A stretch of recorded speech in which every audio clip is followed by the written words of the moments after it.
Welcome back to statistics by Savita. ಈಗ ಒಂದು ಕಮೆಂಟನ್ನು ಓದಿದೆ ನಾನು. ಅದು ಟೈಮ್ ಮ್ಯಾನೇಜ್ಮೆಂಟ್ ಹೆಂಗೆ ಮಾಡೋದು ಮೇಡಮ್ 3 ಅವರ್ಸಲ್ಲಿ ಅಂತ ಕೇಳಿದ್ದು. ಒಳ್ಳೆ ಕಮೆಂಟು, ಇದು ನನಗೂ ಖುಷಿ ಆಯಿತು. ನಾನು ಯೂಸಲಿ ಲಾಸ್ಟ್ ಇಯರು ಕೂಡ ನಾನು ಹೆಂಗೆ ಮಾಡಬೇಕು, ಹೆಂಗೆ ನೀವು ಪ್ರಿಪೇರ್ ಆಗಿದ್ದಾಗ ಲಾಸ್ಟಿಗೆ ಫೈನಲಾಗಿ ಹೆಂಗೆ ಬಿಡಿಸ್ತೀರಾ ಅನ್ನೋದು ಇಂಪಾರ್ಟೆಂಟ್ ಆಗುತ್ತೆ. 3 ಅವರ್ಸಲ್ಲಿ ನೀವು 1 ವರ್ಷ ಓದಿದ್ದನ್ನು 3 ಅವರ್ಸಲ್ಲಿ ಬಿಡಿಸ್ಬಿಟ್ಟು ಅಲ್ಲಿ ನಿಮ್ಮದು ಮಾರ್ಕ್ಸು, ನಿಮ್ಮದು ಇದು ಗೊತ್ತಾಗುತ್ತೆ. ಓಕೆ, ನಿಮ್ಮ ರಿಸಲ್ಟ್ ಏನು ಅಂತ ಹೇಳಿಬಿಟ್ಟು. ಈಗ ಅದು time management is very very very important. ಈಗ ಸುಮ್ಮನೆ ಹರಿಬರಿ ಮಾಡ್ಕೊಂಡ್ಬಿಟ್ಟು, ನಾನು ಇನ್ನೇ ಮ್ಯಾಥ್ಸ್ ಎಕ್ಸಾಮಲ್ಲಿ ನೋಡ್ತಿದ್ದೆ, ಇಷ್ಟು ಹರಿಬರಿ ಲಾಸ್ಟ್ ಪೇಪರ್ ಕೊಡಲಿಕ್ಕೆ ರೆಡಿ ಇಲ್ಲ. ಲಾಸ್ಟ್ ಒಂದು ಹುಡುಗ ಅಂತೂ ಇನ್ನೂ ಬರಿತಾನೇ ಇದ್ದಾನೆ, ಟೈಮ್ ಅಪ್ ಅಂತ ಹೇಳಿದ್ರೂ ಬರಿತಾ ಇದ್ದಾನೆ. ಕೊಟ್ಟು ಇಸ್ಕೊಳ್ಳಿಕ್ಕೆ ಹೋದರೆ ಟೈ ಅಪ್ ಮಾಡಿಲ್ಲ. ಇದೆಲ್ಲ ಪ್ರಾಬ್ಲಮ್ ಅಲ್ಲ. ಅದು ಅಲ್ಲಿವರೆಗೂ ಬರೆಯುವಂಥದ್ದು ಏನಿದೆ. ಈಗ ನಿಮಗಿರೋದು 80 ಮಾರ್ಕ್ಸ್ ಪೇಪರು. 80 ಮಾರ್ಕ್ಸ್ ಪೇಪರ್ನ ನೀವು 3 ಅವರ್ಸಲ್ಲಿ ಆರಾಮ್ಸೆ ಬರಿಬೋದು. ಮೊದಲೆಲ್ಲ ನಾವೆಲ್ಲ 3 ಅವರ್ಸಲ್ಲಿ 100 ಮಾರ್ಕ್ಸ್ ಪೇಪರ್ನ ಬರೆದಿದ್ದೀವಿ. 100 ಮಾರ್ಕ್ಸ್ ಪೇಪರ್ನ 3 ಅವರ್ಸಲ್ಲಿ ಬರೆದಿದ್ದೀವಿ. ಮತ್ತು 15 ಮಿನಿಟ್ಸ್ ಇನ್ನೂ ಜಾಸ್ತಿ ಕೊಟ್ಟಿದ್ದರು 100 ಮಾರ್ಕ್ಸ್ ಇದ್ದಾಗ. ಬಟ್ ಈಗ 15 ಮಿನಿಟ್ಸ್ ಕಡಿಮೆ ಮಾಡಿಬಿಟ್ಟು 3 ಅವರ್ಸ್ ಕೊಟ್ಟಿದ್ದಾರೆ. 3 ಅವರ್ಸಲ್ಲಿ 80 ಮಾರ್ಕ್ಸನ್ನು ನೀವು ಕಂಪ್ಲೀಟಾಗಿ ಕವರ್ ಮಾಡಬೇಕು. ಅದಕ್ಕೆ ನೀವು ಯಾವಾಗಲೂ ಮಾಡುವಾಗ ಟೈಮ್ ಹಚ್ಕೊಂಡ್ಬಿಟ್ಟು ಮಾಡಿ. ಈಗ ಒಂದು ಕ್ವಶನ್ ಪೇಪರ್ನ ಫುಲ್ಲಾಗಿ ಬಿಡಿಸ್ಲಿಕ್ಕೆ ಮೊದಲೇ ಮಾಡಬೇಕಿತ್ತು ಇದನ್ನು ನೀವು. ಇವಾಗ ಟೈಮ್ ಇಲ್ಲ ನಿಮಗೆ, ಈಗ ಬಿಡಿಸ್ಕೊಂಡು ಕೂತ್ಕೊಳ್ಳಿಕ್ಕೆ ಆಗಲ್ಲ. ನೋಡಿ, ಟೈಮ್ ಸಿಕ್ಕರೆ ಮಾಡಿ ಇದನ್ನು. ಇಲ್ಲ ಅಂದರೆ ಡೈರೆಕ್ಟ್ ಎಕ್ಸಾಮಲ್ಲಿ ನೀವು ಏನು ಮಾಡಬೇಕು ಅಂತಂದರೆ, ಈಗ ನನಗೆ ಸೆಕ್ಷನ್ ಎಯಲ್ಲಿ 1 ಮಾರ್ಕ್, ಹೌದಾ? 1 ಮಾರ್ಕಲ್ಲಿ ನಿಮಗೆ ಫಿಲ್ ಇನ್ ದ ಬ್ಲ್ಯಾಂಕ್ ಇರುತ್ತೆ. ಒಟ್ಟು ಟೋಟಲ್ ಬಂದುಬಿಟ್ಟು ಅಲ್ಲಿ 20 ಮಾರ್ಕ್ಸು. ನಿಮಗೆ 20 ಮಾರ್ಕ್ಸದ್ದು ಎಷ್ಟು ಟೈಮ್ ತೊಗೊಳ್ತೀರಾ ಇಲ್ಲೇ ಅಂತಂದರೆ, ನೀವು ಇಲ್ಲಿ ನಿಮಗೆ ಫಸ್ಟ್ 30 ಮಿನಿಟ್ಸ್ ಸಾಕಾಗುತ್ತೆ. ಅಂದರೆ ಈಗ 10:15 ನೀವು ಸ್ಟಾರ್ಟ್ ಮಾಡ್ತೀರಾ, ಎಕ್ಸಾಕ್ಟ್ಲಿ 10:45ವರೆಗೂ ನೀವು ಕಂಪ್ಲೀಟ್ ಮಾಡ್ಕೋಬೋದು. ಅಥವಾ 1 ಅವರ್ ನೀವು ತೊಗೊಳ್ಳಿ. 1 ಅವರ್ ತೊಗೊಂಡು 30 ಮಿನಿಟ್ಸ್ 1 ಅವರ್ ಬೇಡ, 30 ಮಿನಿಟ್ಸ್ ಸಾಕಾಗುತ್ತೆ ಇಲ್ಲಿ. ಯಾಕಂದರೆ ಇದು MCQ fill in the blanks ಅಲ್ಲೇ ಆನ್ಸರ್ ಇರೋದ್ರಿಂದ 30 ಮಿನಿಟ್ಸು ನಿಮಗೆ ಸಾಕು. ಓಕೆ, ಸೆಕ್ಷನ್ ಬಿ ಅಂತಂದರೆ ಅಲ್ಲಿ ನಿಮಗೆ 2 ಮಾರ್ಕ್ಸ್ ಕ್ವಶನು. ಇದು 1 ಮಾರ್ಕ್ ಕ್ವಶನು, 1 × 20 ಇದು. Okay, 2 marks question. ಅಲ್ಲಿ 10 ಕ್ವಶನ್ಸ್ ನೀವು ಸಾಲ್ವ್ ಮಾಡ್ತೀರಾ. ಅಲ್ಲಿ ನಿಮಗೆ ಬರ್ತಾ ಇರೋದು 10 ಮಾರ್ಕ್ಸು. 10 ಮಾರ್ಕ್ಸಿಗೆ ಎಷ್ಟು ಟೈಮ್ ಕೊಡ್ತೀರಾ ಅಂತಂದರೆ 20 ಮಿನಿಟ್ಸ್ ನೀವು ಕೊಟ್ಟರೆ ಸಾಕಿಲ್ಲಿ. 20 ಮಿನಿಟ್ಸ್ನ ಕೊಟ್ಟರೆ ಅಂದರೆ ಟೋಟಲ್ 30 ಮಿನಿಟ್ಸು ಪ್ಲಸ್ 20 ಮಿನಿಟ್ಸು. ನಿಮಗೆ ಎಕ್ಸಾಕ್ಟ್ 11 o'clock ಅಂತಂದರೆ ನೀವು ಏನು ಮಾಡಬೇಕಂತಂದರೆ 1 ಮಾರ್ಕ್ 2 ಮಾರ್ಕ್ಸು ಕಂಪ್ಲೀಟಾಗಿ ಬಿಡಿಸ್ಬಿಟ್ಟಿರ್ಬೇಕಲ್ಲೇ. ಒಂದು 10 ನಿಮಿಷ ನೀವು ಹೆಚ್ಚು ಕಡಿಮೆ ತಗೊಂಡ್ರು ಕೂಡ ಅಲ್ಲಿ ನೀವು 11 o'clockಗೆ ನೀವು ಕಂಪ್ಲೀಟಾಗಿ ಇದನ್ನು ಬಿಡಿಸಿರಬೇಕು. ಇನ್ನು ಸೆಕ್ಷನ್ ಸಿ ಬಂದುಬಿಟ್ಟು, ಸೆಕ್ಷನ್ ಸಿ ಅಲ್ಲಿ 5 ಮಾರ್ಕ್ಸ್ ಇರೋದು, ಹೌದಾ? 5 ಮಾರ್ಕ್ಸ್ ಅಂತಂದರೆ 5 × 4 ಅಲ್ಲಿ ನೀವೇನು ಮಾಡ್ತೀರಾ, 20 ಮಾರ್ಕ್ಸ್ ಬರುತ್ತೆ ನಿಮಗೆ.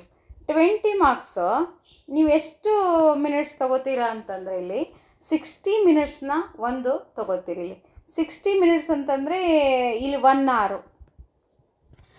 11 to 12 ಮಟನೂ ನೀವು ಇಲ್ಲಿ ಟೈಮ್ ತೊಗೊಳ್ಬೋದು. ಓಕೆ, 12ವರೆಗೂ ನೀವು ಏನು ಮಾಡ್ತೀರಾ ಅಂದರೆ 11 ಎಕ್ಸಾಕ್ಟ್ 11 ಮಾಡ್ಕೋಬೇಡಿ. ಸೆಕ್ಷನ್ ಎ ಬಿಗೆ ಇನ್ನೂ ಒಂದು ಸ್ವಲ್ಪ ಕಡಿಮೆ ತೊಗೊಂಡ್ಬಿಟ್ಟು ಇದಕ್ಕೆ ಇಲ್ಲಿ ತೊಗೊಂಡ್ಬಿಟ್ರೆ ನೀವು ಈಸಿ ಆಗುತ್ತೆ. 16 ಮಿನಿಟ್ಸು ಇಲ್ಲೇನಾಗುತ್ತೆ ಸೆಕ್ಷನ್ ಸಿ ಅಲ್ಲಿ. ಮತ್ತು ಇನ್ನೂ 2 ಕ್ವಶನ್ ಇದೆ, ಹೌದಾ? POQ question.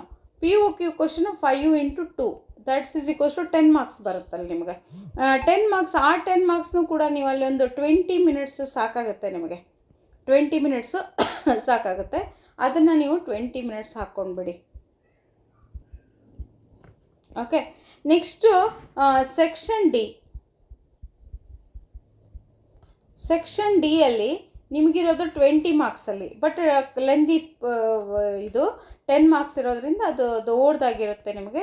20 ಮಾರ್ಕ್ಸ್ ನಿಮಗೆ ಬರೋದು. 20 ಮಾರ್ಕ್ಸ್ನ ನೀವು ಬಿಡಿಸ್ತಾ ಇರೋದು ಇಲ್ಲಿ. ಉಳಿದಿದ್ದು 50 ಮಿನಿಟ್ಸ್ ಉಳಿಯುತ್ತೆ ನಿಮಗಲ್ಲಿ. ಆ 50 ಮಿನಿಟ್ಸಲ್ಲಿ ನೀವೇನು ಮಾಡ್ತೀರಾ, ಇದಿಷ್ಟು ಕವರ್ ಮಾಡ್ಕೋತೀರಾ 10 ಮಾರ್ಕ್ಸ್ನ. ಅಂದರೆ ಎಕ್ಸ್ಟ್ರಾಸು 50 ಮಿನಿಟ್ಸು ಬೇಕಾಗಲ್ಲ ನಿಮಗಲ್ಲಿ. ಒಂದು 40 ಮಿನಿಟ್ಸಿಗೆ ನೀವು ಕಂಪ್ಲೀಟ್ ಮಾಡಿಬಿಟ್ಟು 10 ಮಾರ್ಕ್ಸ್ 10 × 2 20 ಮಾರ್ಕ್ಸ್ನ ಇನ್ನೂ ಒಂದು 10-20 ಮಿನಿಟ್ಸ್ ಉಳಿಯುತ್ತೆ, ನಿಮಗೆ ಆರಾಮ್ಸೆ ಅಲ್ಲಿ ಕವರ್ ಆಗಿಬಿಡುತ್ತೆ. ನೀವು ಉಳುಕಿದ್ದನ್ನು ಮಾಡ್ಕೋಬೋದು. ಅಂದರೆ ನೋಡಿಲಿ, ಫಸ್ಟ್ ಏನಿದೆ, ಫಸ್ಟ್ 21 ಮಾರ್ಕಿಂದ ಏನು ಮಾಡ್ತೀರಾ, ಇಲ್ಲಿ 20 ಮಿನಿಟ್ಸ್ ನಿಮಗೆ first 30 minutes. Okay, 2 ಮಾರ್ಕ್ಸಿಂದು 20 minutes 50 minutes ಆಯಿತಾ. ಇಲ್ಲಿ 60 + 20 80 ಮಿನಿಟ್ಸ್ ನಿಮಗೆ 5 ಮಾರ್ಕ್ಸಿಂದು.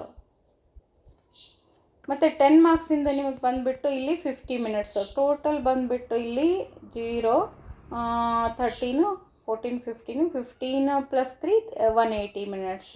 180 ಅಂದರೆ 3 hours.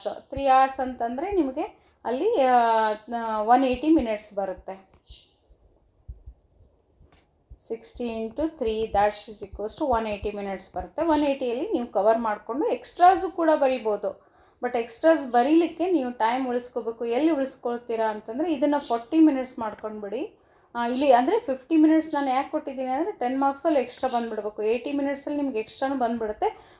ಬಟ್ ಫಸ್ಟು ನೀವೇನು ಮಾಡಿ ಅಂದರೆ ಫಸ್ಟ್ ಎಲ್ಲನೂ ಟಚ್ ಮಾಡಿಬಿಡಿ. ಅಂದರೆ ಕೊಟ್ಟಿರೋದಷ್ಟೇ, ಇಲ್ಲಿ 4 ಕ್ವಶನ್ಸು, ಇಲ್ಲಿ 2 ಕ್ವಶನ್ಸು, ಇಲ್ಲಿ 2 ಕ್ವಶನ್ಸು. ಆಮೇಲೆ ಟೈಮ್ ಉಳಿದ್ರೆ ಮಾತ್ರ ನಿಮ್ಗೆ ಏನು ಮಾಡಿ ಇಲ್ಲಿ ಅಂತಂದರೆ ಎಕ್ಸ್ಟ್ರಾ ಕ್ವಶನ್ಸನ್ನು ಸಾಲ್ವ್ ಮಾಡಿ. ಕ್ವಶನ್ಸನ್ನು ಕಂಪಲ್ಸರಿ ಸಾಲ್ವ್ ಮಾಡಿದರೆ ಬೆಟ್ರು. ಬಟ್ ಇಷ್ಟು ಟೈಮ್ ತೊಗೊಳ್ಳಲ್ಲ ನಾನು ತಿಳಿಸಿದ ಪ್ರಕಾರ. ಬಟ್ ನಿಮ್ಗೆ ಜಾಸ್ತಿನೇ ಟೈಮ್ ನಾನು ಹೇಳಿದ್ದೀನಿ ಇಲ್ಲಿ. ನಿಮ್ಮ ಪ್ರಕಾರ ನೀವು ಎಷ್ಟು ಲಘು ಬಿಡಿಸ್ತೀರೋ ಅಷ್ಟು ಒಳ್ಳೆಯದಿಲ್ಲ. 30 ಮಿನಿಟ್ಸಲ್ಲಿ ನಿಮಗೆ ಕಂಪ್ಲೀಟ್ ಆಗಿ 1 ಮಾರ್ಕಿಂದ ಮುಗಿಸ್ಕೊಂಡು ಬಿಟ್ಟರೆ ಅಲ್ಲಿ 2 ಮಾರ್ಕ್ಸಿಂದು 5 ಇರೋದ್ರಿಂದ ಅಲ್ಲಿ ನಿಮ್ಗೆ ಅಷ್ಟು 20 ಮಿನಿಟ್ಸ್ ಬೇಕಾಗಲ್ಲ ನೋಡಿ. ಅದು ಮತ್ತು ಇದರಲ್ಲಿ ಕೂಡ ನಿಮ್ಗೆ ರೆಡ್ಯೂಸ್ ಮಾಡ್ಕೊಂಡ್ಬಿಟ್ಟು ಅಲ್ಲಿ ಎಕ್ಸ್ಟ್ರಾ ಕ್ವಶನ್ಸನ್ನು ಅಟೆಂಪ್ಟ್ ಮಾಡ್ಕೊಳ್ಳಿ. ಬಟ್ ಬೇಗ ಬರೀಬೇಕಂತ ಹೇಳಿಬಿಟ್ಟು ಅರ್ಜೆಂಟ್ ಮಾಡಿಬಿಟ್ಟು ಏನೋ ಒಂದು ಬರಬೇಡಿ ಟೆನ್ಷನಲ್ಲಿ. ಆರಾಮ್ಸೆ ಕೂಲಾಗಿ ಬರೀರಿ. But time management is very important. First 11 o'clock ಮಟ್ಟ ಅಂದರೆ ನಿಮ್ಗೆ 1 and 2 ಮಾರ್ಕ್ಸ್ ಕಂಪ್ಲೀಟ್ ಆಗಿರಬೇಕು. 11 to 12 ಮಟ್ಟ ಅಂದರೆ 5 ಮಾರ್ಕ್ಸ್ ಆಲ್ಮೋಸ್ಟ್ ಕಂಪ್ಲೀಟ್ ಆಗಿರ್ಬೇಕು ನಿಮ್ಮದು. ನೆಕ್ಸ್ಟ್ 12 o'clock ಅಂತಂದ್ರೆ ನೀವು ಲಾಸ್ಟ್ ಪಾರ್ಟಿಗೆ ಇರಬೇಕಲ್ಲ, ಸೆಕ್ಷನ್ ಡಿಗೆ ಇರಬೇಕು. ಸೆಕ್ಷನ್ ಡಿನ ನೀವು ಮಾಡ್ತಾ ಇರಬೇಕಲ್ಲಿ. ಹಿಂಗೆ ಮಾಡಿದರೆ ನಿಮಗೆ ಟೈಮಲ್ಲಿ ಉಳಿಯುತ್ತೆ. ಮತ್ತು ಹಾಲಲ್ಲಿ ಕೂತಾಗ ಅವ್ರು ಬಂದರು ಇವ್ರು ಬಂದರು ಯಾರು ಬಂದರೋ ಏನೋ ಅವರು ಸೂಪರ್ವೈಸರ್ ಬೇರೆಯವ್ರ ಜೊತೆ ಮಾತಾಡ್ತಿದ್ರೆ ಅದನ್ನೆಲ್ಲ ನೀವು ಲಕ್ಷ್ಯ ಕೊಟ್ಟು ನೋಡ್ಲಿಕ್ಕೆ ಹೋಗ್ಬೇಡ್ರಿ. ನಿಮ್ಮ ಪೇಪರು ನೀವು ಅದನ್ನಷ್ಟೇ ಮಾಡ್ಕೊಂಡು ಹೋಗಿ.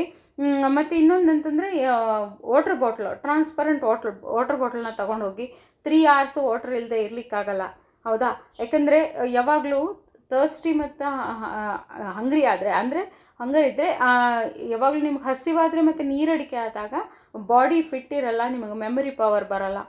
ಟಿಫನ್ ಮಾಡ್ಕೊಂಡು ಹೋಗ್ಬೇಕು ನೀವು, ಮತ್ತು ನೀರನ್ನ ಕ್ಯಾರಿ ಮಾಡಬೇಕಲ್ಲಿ, ವಾಟರ್ ಬಾಟ್ಲನ್ನ ಕ್ಯಾರಿ ಮಾಡಿ. ನಿಮಗೆ ಹಂಗೆ ಅನ್ನಿಸ್ದಾಗ ಒಂದು ಸ್ವಲ್ಪ ನೀರು ಕುಡಿದು ರಿಲ್ಯಾಕ್ಸ್ ಆಗಿ ಮತ್ತೆ ಸ್ಟಾರ್ಟ್ ಮಾಡಿ ಪೇಪರ್ನ. ಓಕೆ, ಹರಿಬರಿ ಮಾಡಬೇಡಿ. ಮತ್ತು ಲೈನ್ಸ್ ಹಾಕಬೇಕು, ಇನ್ ಬಿಟ್ವೀನ್ ಸೆಂಟರ್ ಕ್ವಶನ್ಸ್ಗೆ ಎಲ್ಲ ಆನ್ಸರ್ಸಿಗೂ ನಾನು ಲೈನ್ ಹಾಕ್ಕೊಂಡು ಕುಟ್ಕೋಬೇಕು, ಅದೆಲ್ಲ ಮಾಡ್ಕೋಬೇಡಿ. ನಿಮ್ಗೆ ಲಾಸ್ಟಿಗೆ ಟೈಮ್ ಉಳಿದ್ರೆ ಅದು ಮಾಡಿ. ಯಾಕಂದರೆ ಲೈನ್ಸ್ಗೆಲ್ಲ ಮಾರ್ಕ್ಸ್ ಇರಲ್ಲ. ಒಬ್ಬರು ಕೇಳಿದ್ರು ಹ್ಯಾಂಡ್ ರೈಟಿಂಗಿಗೆ ಮಾರ್ಕ್ಸ್ ಇದೆಯಾ? ನಮ್ಮ ಸಬ್ಜೆಕ್ಟಲ್ಲಿ ಹ್ಯಾಂಡ್ ರೈಟಿಂಗಿಗೆ ಮಾರ್ಕ್ಸ್ ಇಲ್ಲ, ಲ್ಯಾಂಗ್ವೇಜಸ್ಸಲ್ಲೇ ಇರುತ್ತದೋ. ನಮ್ಮ ಸಬ್ಜೆಕ್ಟಲ್ಲಿ ನೀವು ಹ್ಯಾಂಡ್ ರಿಟನ್ಗೆ ಇಂಪಾರ್ಟೆನ್ಸ್ ಕೊಡ್ತಾ ಸಾವಕಾಶ ಬರ್ಕೊಂಡು ಕೂಡಬೇಡಿ. ಕ್ಲಿಯರ್ ಇರಬೇಕು, ಪೇಪರ್ ಕ್ಲಿಯರ್ ಇದ್ದರೆ ಮಾರ್ಕ್ಸು ನಿಮ್ಗೆ ಕ್ಲಿಯರಾಗಿ ಬರುತ್ತೆ ಅಷ್ಟೇ.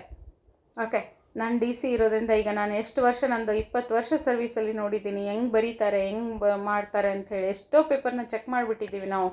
ಅದಕ್ಕೆ ಈಗ ನೀವು ಕ್ಲಿಯರ್ ಇರಬೇಕು ಪೇಪರ್, ಅಷ್ಟು ಮಾಡಿಕೊಂಡು ಮಾಡ್ಕೊಳ್ಳಿ.